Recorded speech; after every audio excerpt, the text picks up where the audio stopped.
record on this computer. Okay, so we're recording. I'm gonna go ahead and share my screen. Okay, I'm just getting myself situated here. Show in grid, make this bigger.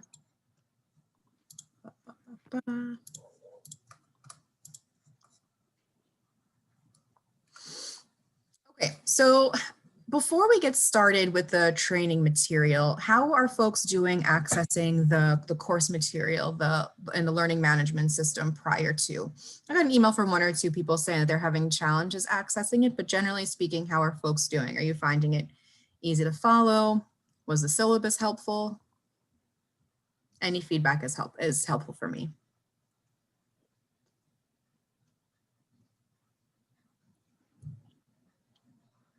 It was easy to follow. Okay, good. Especially since, yeah, I mean it's interactive also, so it was easy to follow. I mean, I skipped ahead. The questionnaire, I'm not gonna lie, was a little annoying, but okay. Understandable. Understandable though. No problem. Okay, so we're going to spend some time today talking about Milestone 1, which is, 1 second, the chat. Okay, attendance, which is building a consensus. I'm going to say this from the beginning. We're not reinventing the wheel here, team. We are just putting a name to things. Where are you? Doing. Maria, I'm going to mute you. Go ahead. Okay, never mind. So often when we start our work with a new family, there's going to be disagreements about what the issue is. People have experienced this before. Yes, nods, thumbs up are helpful. Yeah, right. So we get this intake sheet from ACS, which paints the family in a very particular way, a very specific way. And then as we get to know the family through our interviewing techniques, our home visits, our engagement with them, we learn that there is much more to this family. Quite quickly, we learn this actually. There's much more to this family than what we get on the intake sheet. Intake sheet doesn't capture their strengths, what's going well. So building consensus is about getting more information. It's information gathering and sorting out. Sometimes families don't think there's an issue at all. This kind of helps us get to the root, right? So maybe we're being told what the issue is, but there's more behind it. Now understand that nothing happens in a vacuum. Oh, Oscar is in the waiting room. We're gonna go ahead and let him in. Okay, so assessment summary. If you remember, if you think back to the course material, we open and we see Joey and his parents. They're having some kind of disagreement. Joey says, screw you, when he is asked to do things that he doesn't want to do. Mom's dad is too soft and she hits him. She has a right to live with her kids. Is this a narrative that's sounding familiar to maybe some cases that we've had? Yeah, I see some nodding. Nodding is great. There's like a back and forth, right? It's not the family versus the problem. It's the problem getting in between the family. What happens when we get into this like shame and blame territory? One caregiver blaming the other, another caregiver blaming the child. What happens when we get into this kind of way of speaking, this kind of dialogue?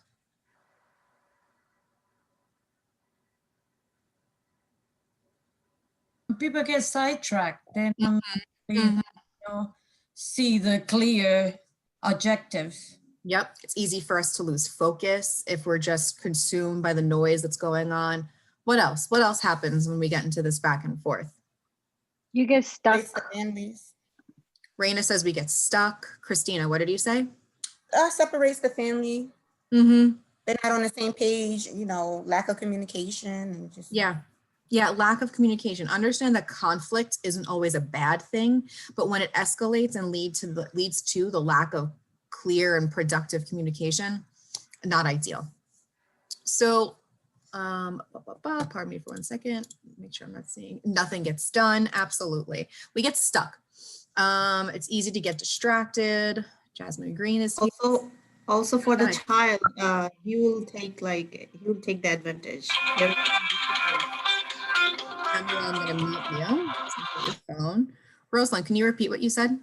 So it's even if you come up with a plan, the child gets like both parents are not on the same page. The child take the advantage basically. Yeah, right. It puts the kid in the middle. We have like a tennis match going on because kids are naturally drawn to developing alliances. Like who's right, who's wrong, who should I listen to? Absolutely. Any other thoughts about what happens when we get into this unproductive conflict mode? So part of our responsibility is to build consensus, and consensus by definition is agreement, right? We don't all have to agree on everything, but we need to kind of piece apart what is important information that's going to help us move this case forward. And we do that by getting organized with our families. Let's talk about our interviewing techniques. So how does SBC define problems?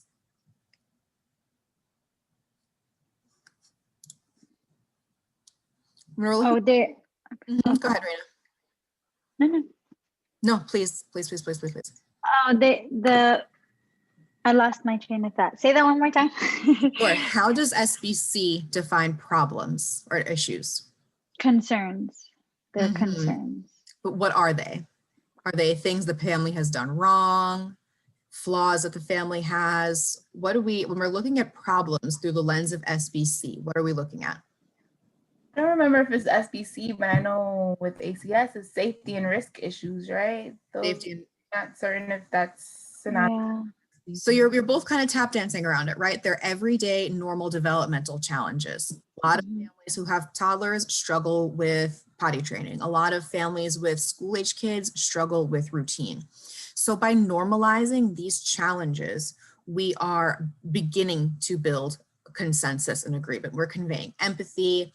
It takes the shame out of our interviewing. It takes the focus off the problem and normalizes the developmental challenge associated with the frustration. Does that make sense?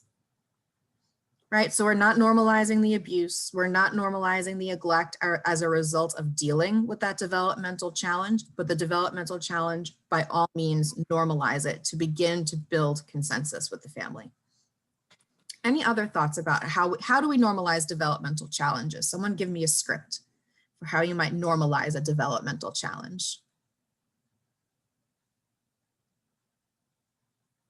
So if I'm a parent coming to you and I say, my son won't stop playing video games. He just comes home. He doesn't want to do his schoolwork. He's just on his Switch the whole time. I don't know what to do. He's 12 years old. I don't know what to do. How do you normalize this for me, a very frustrated parent?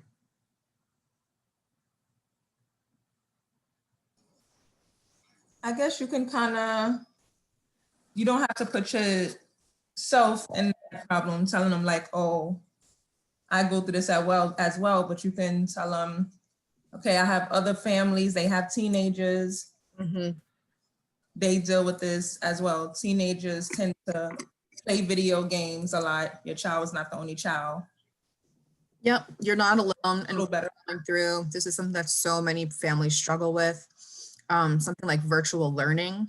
In my side hustle as a family therapist, that's everyone's chief complaint right now, is dealing with virtual learning.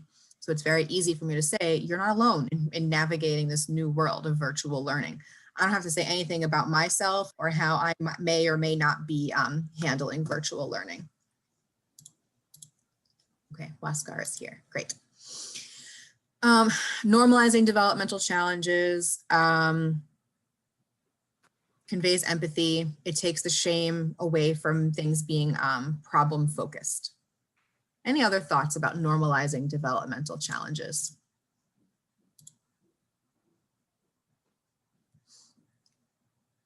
We feel good, we feel groovy. Every problem in SBC says that every problem can be traced back to normalizing a developmental challenge.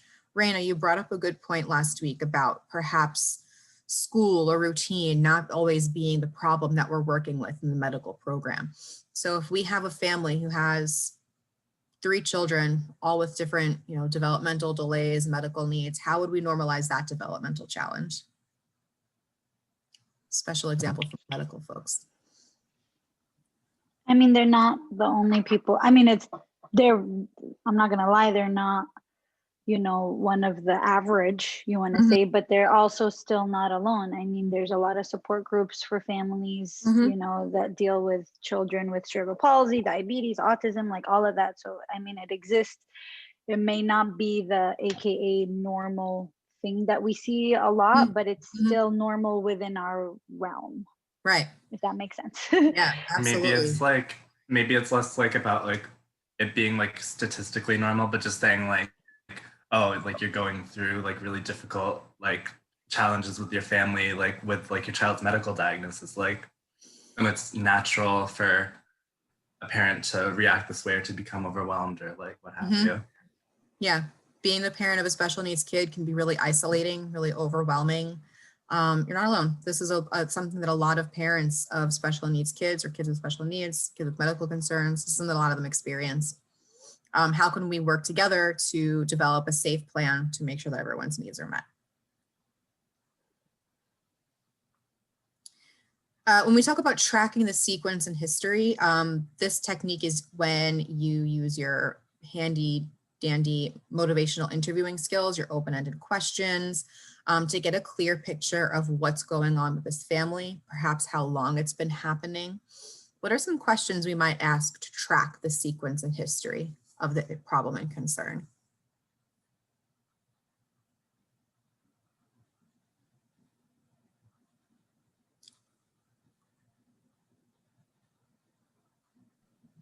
Can you tell me, or yeah, you want to, like you said, open-ended questions. So it's like, can you please tell me what happened before the incident occurred or before child welfare got involved? If you can please be as detailed as possible, or, you know, Sure.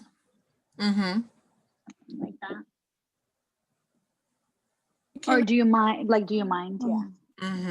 You can also ask them, that, you know, if you think back, do you remember, you know, a time in which, you know, this was not a challenge for you, and, you know, things would, you didn't have this, the child didn't have this kind of behavior, or this happening with the family, to help them see? So put that in your pocket for searching for exceptions, but we'll come back to that. What other questions? I'm happy to start calling on people. We need some participation. Yeah, Chandler, go ahead. You can just unmute yourself. For me, for tracking, I feel like, especially when I first open a case, like I feel like a lot of the time we get like a referral and like we just look at like what the paper says about like what the family's history is, and we just like kind of like go from there. So I like to like really get the family's input as to like what their interpretation is as to how they became involved with ACS and all of that kind of stuff. So like when I first meet them, I can kind of just like tell me like what your perspective is on like your whole like case opening and like how you got involved, like with child welfare and all of that stuff. And like that's like a good way to get like a brief history on like, you know, what's going on with them and the events that led to where they are now. What an empowering question to ask too, right? So what's your impression of what's going on? What's your idea of what we could be working on? What's your perspective on what's not working with the family, about why we're in each other's lives right now? Yeah, any other questions that we might ask when we're tracking the sequence and history of the problem?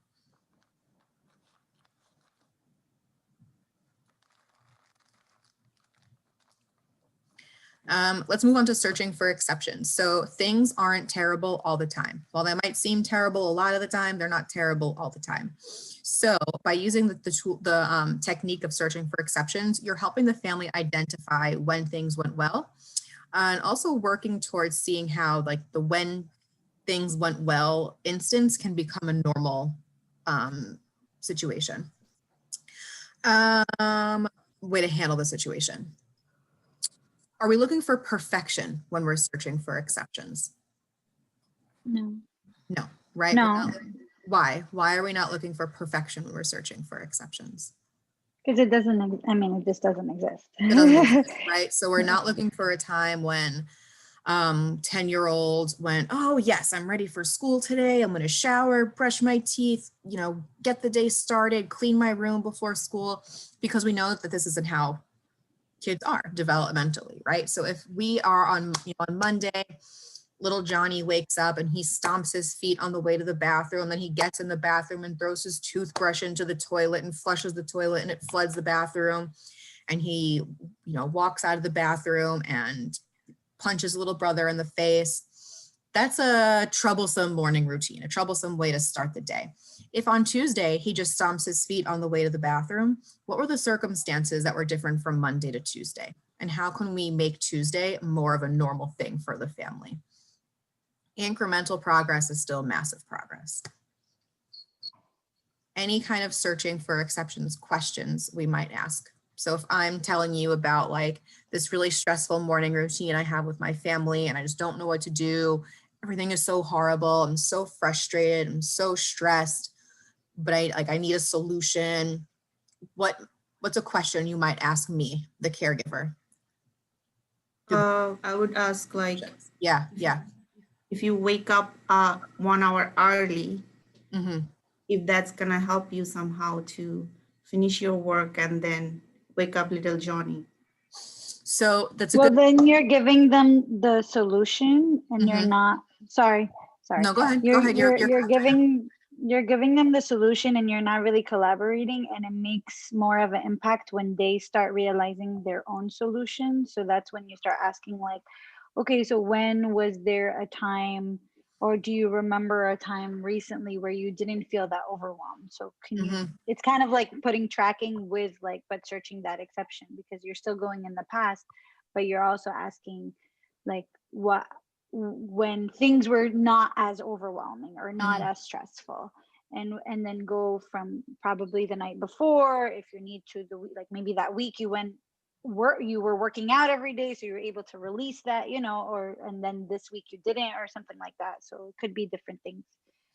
Yeah, so the solution could Rosalind, could very well be wake up an hour earlier. When we fall into the advice giving role, it's not as impactful, I would say, as coaching families through and partnering with them to come up with that solution. So yeah, tell me about a time when this maybe wasn't so terrible.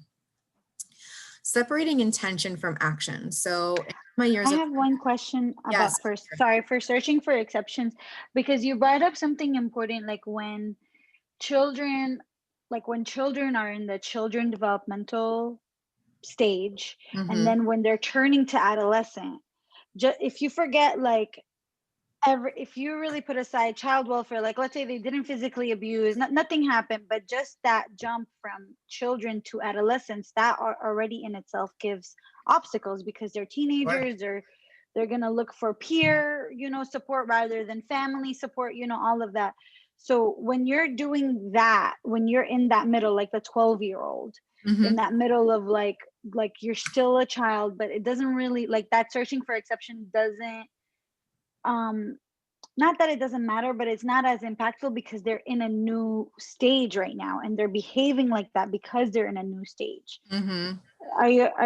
Am I making sense? I'm picking up what you're putting down, Reina. I think how would folks handle this if we have someone who's entering a new developmental stage and maybe testing the boundaries of what they can get away with in the developmental stage?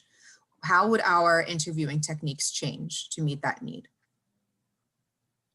Because I feel like searching for exceptions, it'll be like, well, he was 10 or he was 7, so he wasn't as rebellious, really. But now that he's 12, it's natural for him to be rebellious. It's just like, repeat what you just said. It's what? Natural. So you're already normalizing the developmental challenge. Okay. Right? And when kids, sometimes when some kids enter a new developmental stage, they're going to test limits, right? So how do we work together? How are we proactive in building out plans to parent safely, to have healthy family functioning? Okay. We could search for exceptions all we want, but if this is the first time they're doing it, it makes it a little bit more challenging. Any other thoughts about what Reina's posing? If we have someone entering a new developmental stage, how do we work with that? How do we normalize? How do we search for exceptions if that's the case?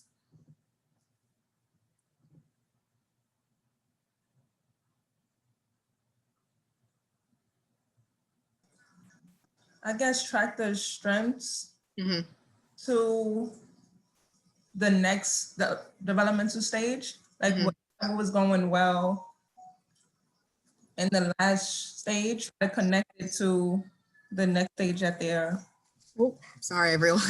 that they're moving to. I'm trying to think of an example that I can explain what I'm trying to say. So I guess if they're going from, like, what is it, the preschool stage to school age, there's some connections in each stage. So we could figure out what was working well in that stage. You're trying to help move on to the next stage. Yeah, I think it was the point. Was a good example. No, I think you make a good point. I think I'm gonna try to repeat this back to you. I think what you're perhaps suggesting is that while they might be entering a new developmental stage, they're not an entirely new person.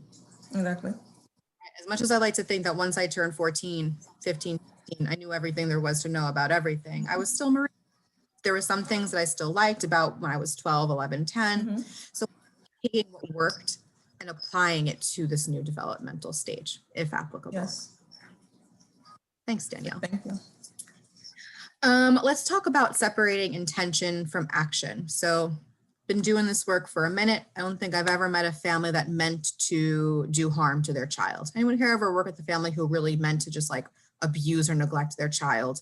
Probably not, right? Parents are more often than not just doing the best that they can with what they have. So we're not normalizing the abuse or neglect. We're not normalizing not taking kids to medical appointments. That's not okay. You have to take your kids to medical appointments, especially, you know, kids with special needs, special medical diagnoses, have to go to their medical appointments. We're not normalizing that. We're normalizing the frustration behind having so many medical appointments. We're normalizing the frustration with the MTA having to get to so many appointments, maybe all over the place. So how do we separate intention from action? How do we do this?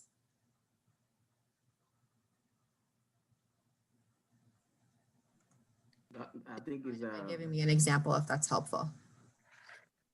action, you do what you need to do, and intention, you just don't do anything. You know, you probably planning to do something, but in reality, you don't do what you need to do.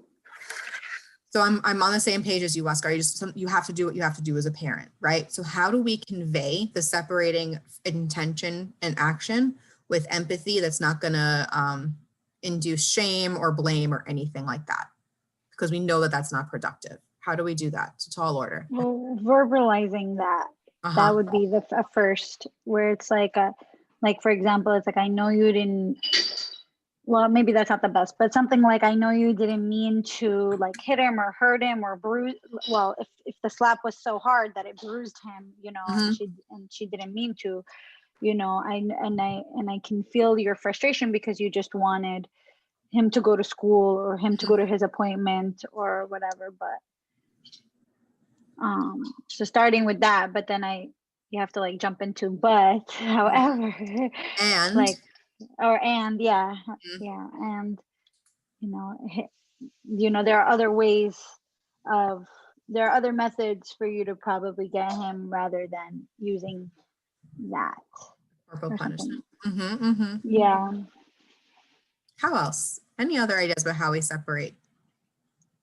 Another example could be, I know your uncle just died, Mom, and it's been affecting you greatly, you know, to the point where it's been difficult for you to wake up in the mornings to get the children out to school or to get them on the computer for remote learning. And I know you really want them to do well in school, but they're not able to do so at this time. Help me out. I had lost it. And I know if you had more support in place, then you'd make sure you'd better be able to get up, to get your kids up and ready for school, something like that. Any other scripts for separating intentions from actions? I think we're almost there. We're doing well.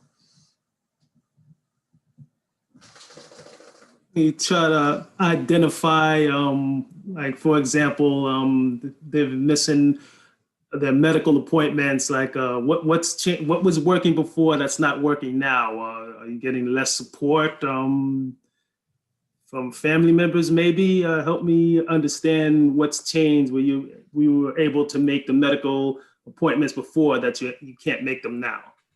I think that's a perfect question for when you're searching for exceptions. Have we lost support? Tell me what's going on that made this possible before, but it's seeming to be a little bit more challenging right now.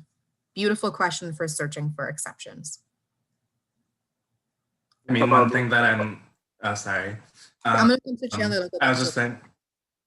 Go ahead. Okay. I was saying one thing that actually one of my family struggles with is like taking their child to medical appointments because he's like autistic and like very rowdy and like he doesn't like people touching him, and like, you know, when you go to a medical appointment, like that's what they have to do. So like initially the problem was that like, you know, she wasn't able to take him to a lot of appointments, and like he really needed to be seen by like various types of doctors and dentists and stuff.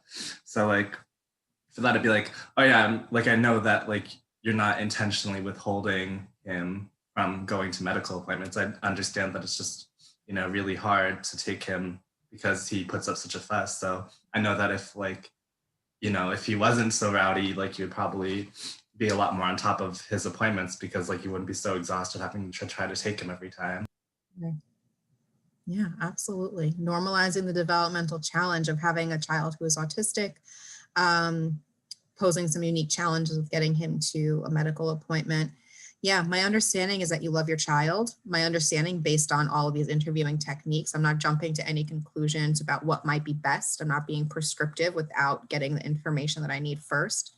My understanding is that you love your kid and you want what's best for them, whether it's remote learning, medical appointments, getting to school. I understand that you love your child and you want what's best for them.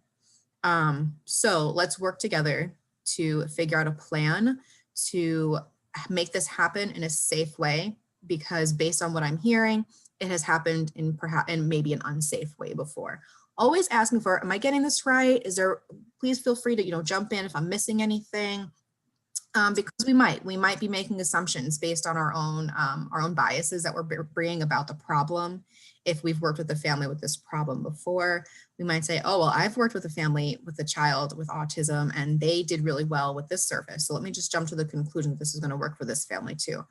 Am I hearing you right? Always leaving room for families to reflect on what they've said and maybe offer some suggestions about how the narrative can be modified a little bit. I know you didn't mean to hurt your child. How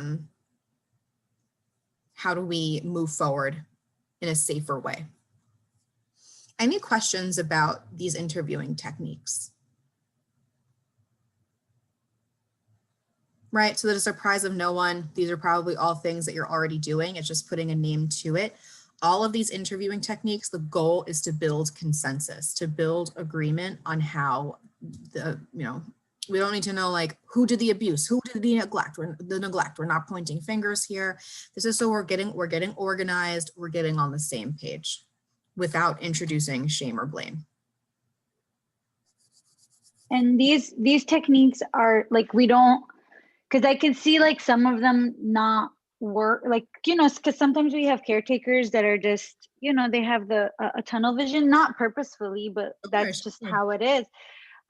So maybe like searching for exceptions might be difficult for them, or I feel like that's the most that I've seen, like where we have a pushback where it's like, no, they're just so stuck in what's been happening, or it's really been happening for such a long time, and that it got to the edge basically of the cliff, that they're unable to see the exception. So it's okay for us to just like, we don't have to like, we can't force that on them. You know what I mean? Like if they can't take it, then you move on to the next one.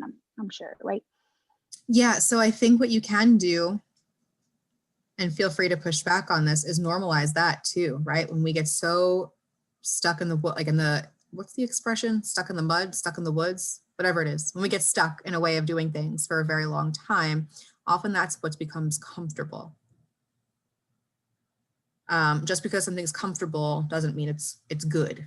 So how can we kind of undo this way of thinking by working together to let you, caregiver, know that there is there are other possible ways of doing things that might be safer, that might be easier, it might feel uncomfortable temporarily, but the payoff might be worth it. Are you willing to give it a shot?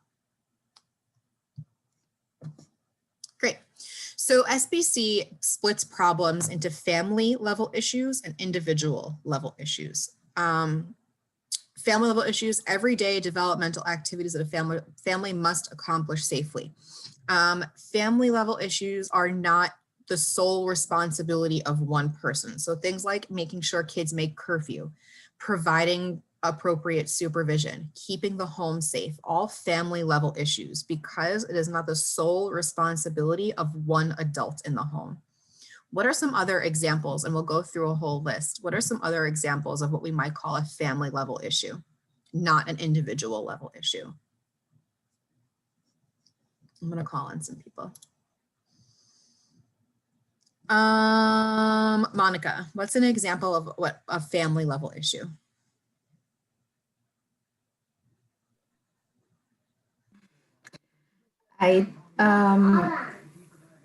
Medical, like absolutely. Yep, absolutely. If there's, there are multiple stakeholders involved in getting a child to a medical appointment, how do we come up with a plan that involves the child and the parent, making sure that kid gets to the medical appointment?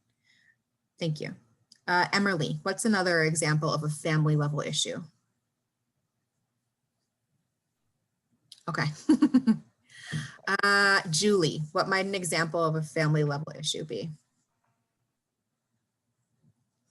Maybe bedtime and like routines. Yep, anything around routine, because it is not the responsibility of one caregiver to make sure that the routine is happening. Kids have some responsibility in that too. Yep. So anything that does not involve, yep, impact of domestic violence on the family. Why? Let's talk about that one. That's a tricky one. Why is domestic violence a family level issue and not an individual level issue? It affects the children indirectly and directly, and then it's also both caretakers. I think DV is like a mid one where it's like family and individual at the same time. Yeah. But it definitely, like, it very much will affect the children, and therefore becomes a family issue more so than anything else, like substance abuse or anything like that. Yeah, absolutely. So we might have an individual plan. Yep, Emily is reiterating. Yep, impacts the dynamic of the entire family. We might have an individual plan with the perpetrator of the intimate partner violence or domestic violence if they are also a caregiver in the family and they live in the home, if they don't live in the home. But we would also want to work on a safety plan that involves the whole family. When we have a safety plan, there might be other adults responsible who are not the aggressor. So that's why domestic violence, that was a hard one for me. That's why domestic violence is a family level of concern, because keeping the children safe requires more than just one person. And it all goes back to the safety of the kids. The big five, individual level issues in child welfare. So we have criminal activity, anger and control issues. So going back to our intimate partner violence example, if we're having an individual level issue or an individual level outcome with an aggressor, that might be around anger and control. It could be all of the above. Substance abuse, emotional stability, and sexual offense. For my SBC veterans, what's missing from this list? Do you remember what the last thing was? It's not included on here. Personal hurdles. Yeah, so what's a personal hurdle? I feel like it falls with the emotional stability, because it's like if you're trying to overcome your own trauma, let's say, or something from your childhood or whatever it is, it's going to affect your emotional stability. So it's your own. Yeah, so, sorry, just got water in my eye. So personal hurdles is overcoming previous traumas. What happened to you is certainly not your fault, but addressing it so you're able to live life in a healthy way is the responsibility of the sole individual, right? So if my partner is a trauma survivor and we are in a relationship as adults, it's not my responsibility to help him address that trauma. It is his responsibility because he is an adult, and that's what we call a personal hurdle in SBC. Can't really tell you why it's not included on this version, but just so it's on your radar. So let's go through these, the challenges in living exercise. In the chat, I'm going to ask you to type either I for if you think this is an individual level outcome, individual level issue, or F if you think it's a family level issue. So let's open the chat so you can see it. So maintain proper medical care and mental health for the family. Do we think this is an individual level issue or a family level issue? Family, family, family, family, family. Good, good, good, good. Yes. Maintaining proper medical and mental health care for the family is a family level issue. Why? Why is this a family level issue?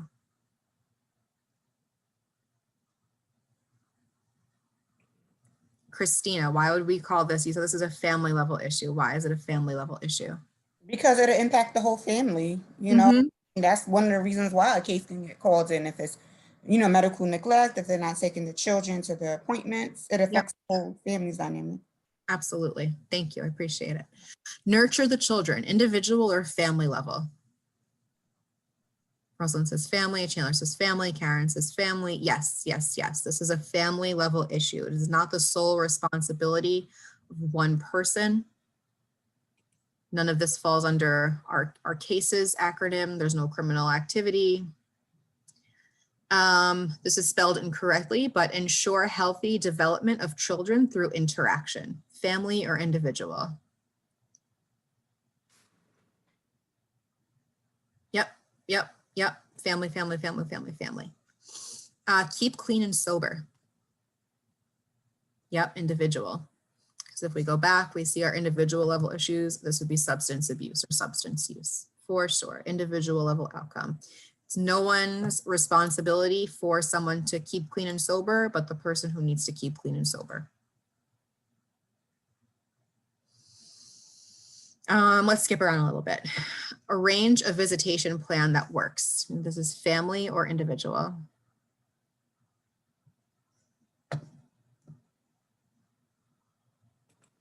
Yep, family level, absolutely. Keep my discouragement from overwhelming me. Family or individual? Monica says individual. Karen, yep, yep. What in the case's outcome, which would this fall under? So we're looking at keep my discouragement. This is a very funny sentence. Keep my discouragement from overwhelming me. Which do we think this falls under in our case's acronym? Emotional, emotional, yep, yep, yep. For sure. It's no one's responsibility but my own to keep my own frustrations and discouragement. Discouragement a word? The more I say it, the less it sounds like a word. From overwhelming me.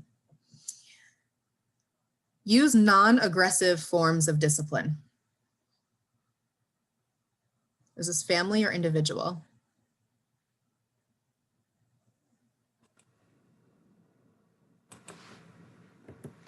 Yep.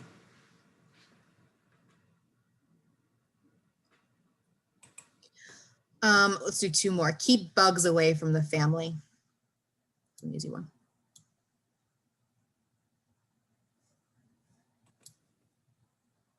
Yep, family level outcome. Why do we think this is a family level outcome? Family level issue, I should say. I'm jumping ahead by calling it an outcome. Why is keeping bugs away from the family a family level issue?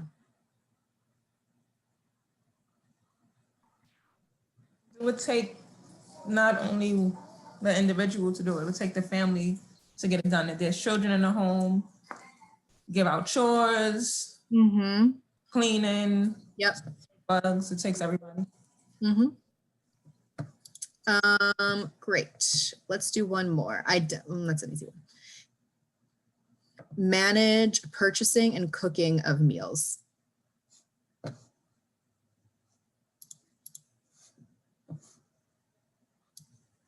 Absolutely. Family, family, family. This is something kids can help with. It's not, doesn't fall under our cases acronym for sure. Any questions about any of these that we think we thought maybe we're family, but are actually individual, or we thought we're individual, but are family.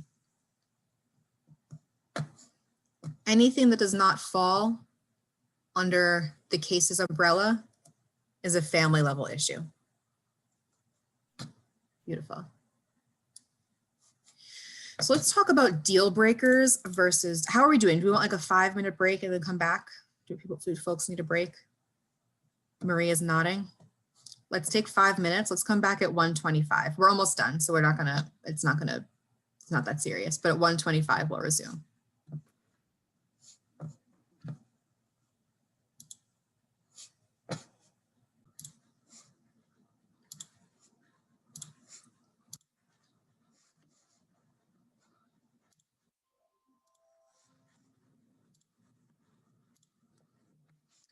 So let's talk about deal breakers versus distractors. When we're getting involved with a new family, we're starting to work with a new family, you get a lot of stuff thrown at us.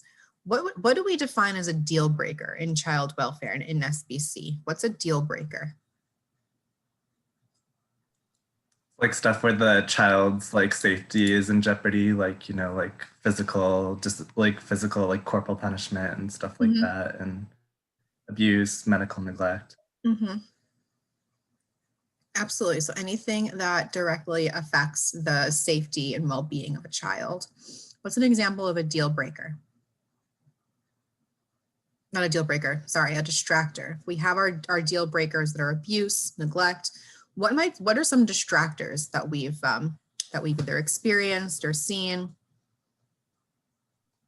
Like stuff that like can contribute to like the overall like dysfunction, but it's not like going to be a barrier to closing a case. Like, you know, if the siblings fight a lot in the home, or I don't know, like if the family's funds are kind of limited, so like they can struggle a bit or something like that. But it's not like, yeah, they're not getting their basic needs met or anything like that. Yeah, so siblings arguing, funds being limited, those are distractors. Those are not deal breakers because they do not directly impact the safety and well-being of the children. No family's perfect. We know that. If your family is perfect, congratulations. You're the only family in the world that is perfect. But all families need to ensure their children's needs are met. So we might want to work on the arguing, the siblings arguing, funds. We can work on that, but we're not going to keep a case open because of that. My favorite has been, I had someone tell me that they were working with a family and their neighbors were really loud. So they wanted to keep the case open so they could negotiate with the landlord. Maybe the neighbor's getting rugs or something like that. And I was like, no, we are not keeping a child welfare case open because next door neighbors can't keep it quiet. Doing in our consensus building interview techniques, we can start to sort out what are our deal breakers here and what are our distractors. Knowing that the deal breakers are reasons to keep a case open, distractors, not a reason to keep a case open. So as we are starting to build consensus, we want to summarize our consensus back to the family without what our understanding is so far. So when we talk about the language of consensus, we're talking about the old plan and the new plan. So we describe what family issues or others are concerned is not working well enough and what kind of new plan is needed to ensure the children's safety and well-being. Not ensure, but promote, because we don't use the word ensure. So if we say, we recognize that the old plan is not working, we need to work together, develop a partnership to come up with a new plan to address the concerns. That is a consensus summary. We're recognizing, based on our consensus building interview techniques, that our old way of doing things is not working. We need a new plan to develop.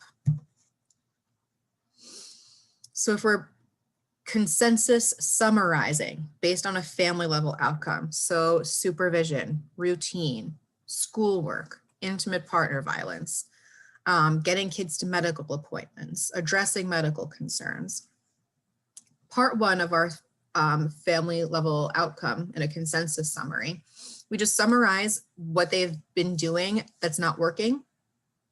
So based on my understanding, based on what we've spoken about so far, it sounds like our old plan to address the safety, address the morning routine is not working.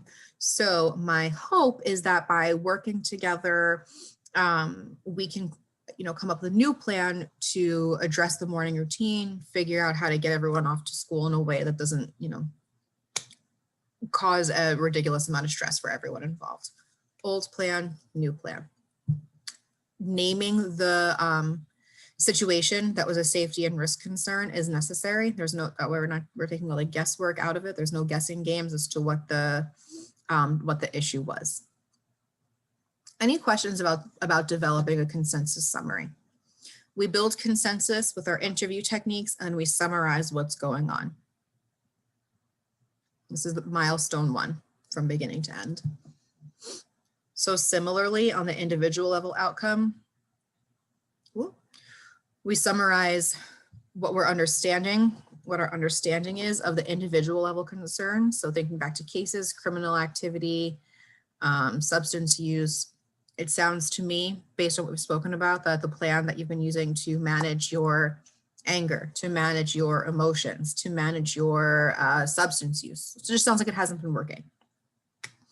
It's a plan that hasn't been working, right? It's no shaming the parent for the relapse or whatever it was. No shame towards the parent for their own character flaws or anything like that. It sounds like the plan that you're using wasn't working.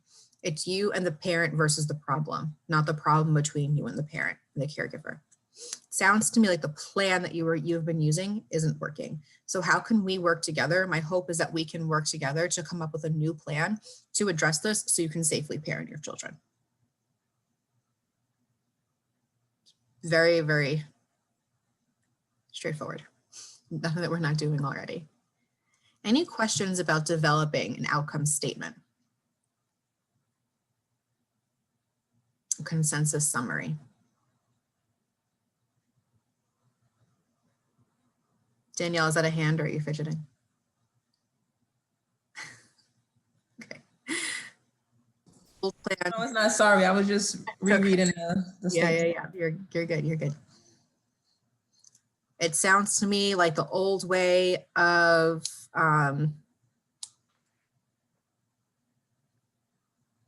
disciplining the kids isn't working. The old plan to discipline kids isn't working. My hope is that we can work together to come up with a new plan to safely discipline the kids.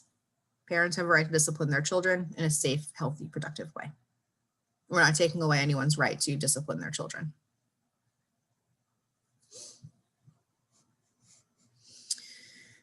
So we're going to finish up today with 2 different ways of documentation. So folks used the family discussion forum before? If so, how have you used it? Raina, how have you used this before?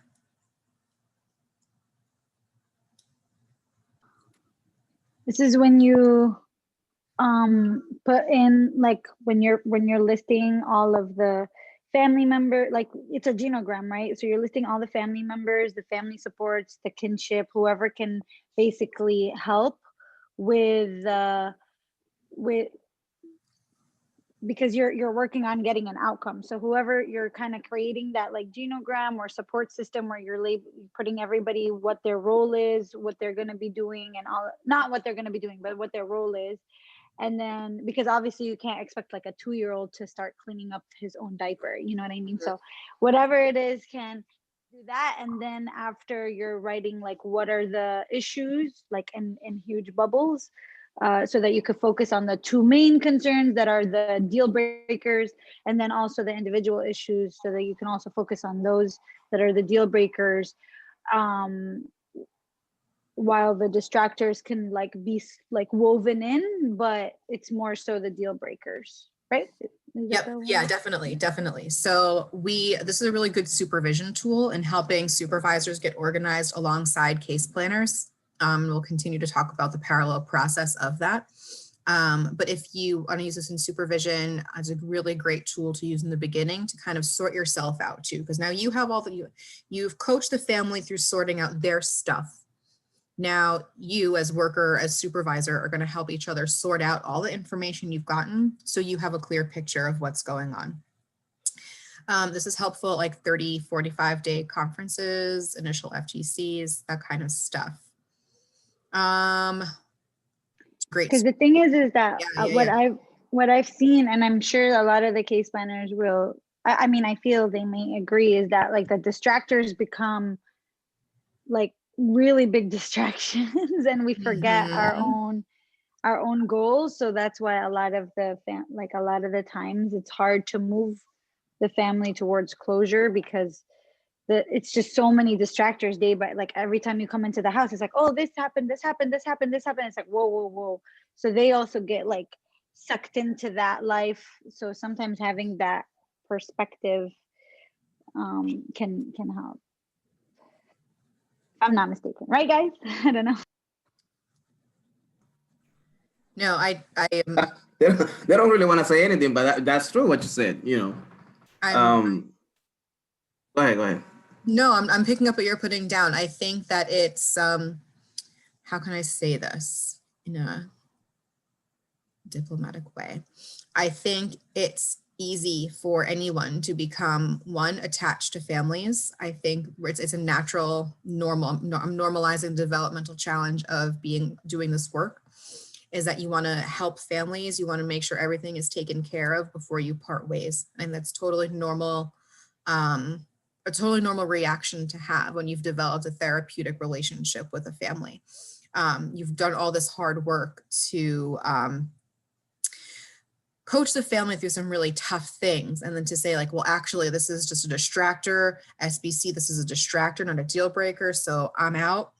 It's a tough dynamic to negotiate for sure. For sure. Family discussion forum, really useful for supervision, really useful if you are, all of a sudden not a case planner with us tomorrow and someone has to pick up for you. They're able to see a snapshot of what's going on with the family, particularly with the genogram. I find genograms to be helpful. So let's talk quickly about genograms and we're done. We've moved quickly today, team. So some tips for constructing a genogram. We have men, we have women. Someone's in the chat saying, okay, no problem. Men, women, trans men, trans women, and then folks who are non-binary. I'm sure if you look online, there are symbols for all different types of ways that people can identify if these symbols don't make sense or don't work for the people with whom you're working, right? So this non-binary symbol is, fine for non-binary folks, but if there's someone who might relate more to like gender non-conforming or gender queer or something like that, you can even ask them what symbol works best for you. Always being affirming and open. A solid line connecting two people indicates marriage, and we write the date that they were married above the line. Traditionally in genograms, we also write the age of the person in their symbol. So a line with a strike through it symbolizes a separation or a divorce, and we would write the date that they got divorced. What else? These are folks who are intimate, maybe living together, but are not married. Living in sin, as my grandmother would call it, right? So folks who might be living together, but aren't married. Then we add our kids, right? Because we work with kids, we work with children and families. We do this by simply adding a little vertical line and then a connecting line, and however many kids, we how do I say this? We add them chronologically. So if this boy is 12, this girl must be younger than 12 years old. It's just a way to organize ourselves. To indicate that someone has died, we put an X through whatever symbol they have. Pregnancy, if someone is currently pregnant, knowing that this is a living document, right? We're not going to say that this person is just pregnant forever. We will go back and make our edits as needed. Indicating adoption, indicating a foster. How many generations do we include in a genogram? I see 3. Yep. So 3 generations. If there are no grandparents in the picture, That's fine. We include them anyway, just because we can start to explore family functioning in a nice snapshot way. So this is a family. When we make this cute little red circle around it, that signifies who is living in the home. So 3 generations indicating relationship, and then who is living in the home. I'm not sure what this check mark means. It's okay. That's it, team. That's all I have for you today. So I'm curious if anyone, I'm going to stop, let me not stop recording yet. I'm curious if anyone has had issues accessing the course material and the learning management system. How's that going for folks? Fine, no issue, no problems. No problems. Glad to hear it. I was going to ask about that, Maria, because I noticed, my account had already been created. So I just had to sign in, but I was just wondering, especially for the new workers, are they having any trouble? Yeah, so I got one email from a case planner who said that they were having trouble. So I'll follow up with that person individually. But has anyone else had trouble accessing? Feel free to email me too if you don't feel comfortable. So I have another question. It's a case say, Karen Diaz, but she's really interested in learning. And she told me that she couldn't get into it because you were case say. Is that linked to whatever they have on the website, or do we have other people that are listening here that are not like? That is a great question for Sherry. Sherry we have to follow up with Natalie to get her access to the website. I do not hold the keys to account management. I mean, last time I checked, it was basically like for case planners and supervise the website, but I think it's great if she learned, because she also has to do work with the families and documentation. So I thought just log in and she learns from the training. And also I just have to check with the website. Yeah, so like I said, in order for folks to have access to the website, Sherry has to submit a request. So it's not as simple as just, logging in and then joining the Zoom call. So okay, I'll check. Okay, so Waskar, all of your workers are The only one that is having some problem, I think, is Mairani. She couldn't log into the website. She was having some email problems. Can you let us know, Mairani, what you experienced? So I believe I'm still with my old agency's account.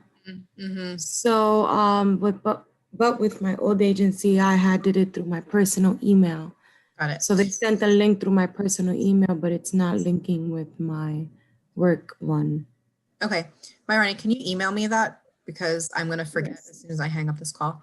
If you're not having any LMS issues and you have typed your name into the chat, you are good to go. If you want to hang out and talk about LMS issues, you're more than welcome. I will be on the call until everyone signs off. Then save the chat so I have everyone's attendance. But if you're not having any issues and you typed your name, you're good to go. Have a great day. Thank you. Thank you, Maria. Thank you, Maria. Sure, have a good one.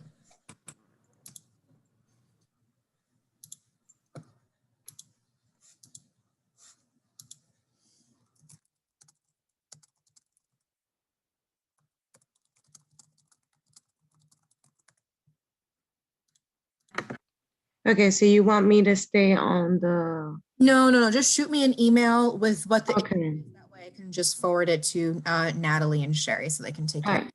Thank you so much. Thank you. Perfect. Thank you. Bye-bye.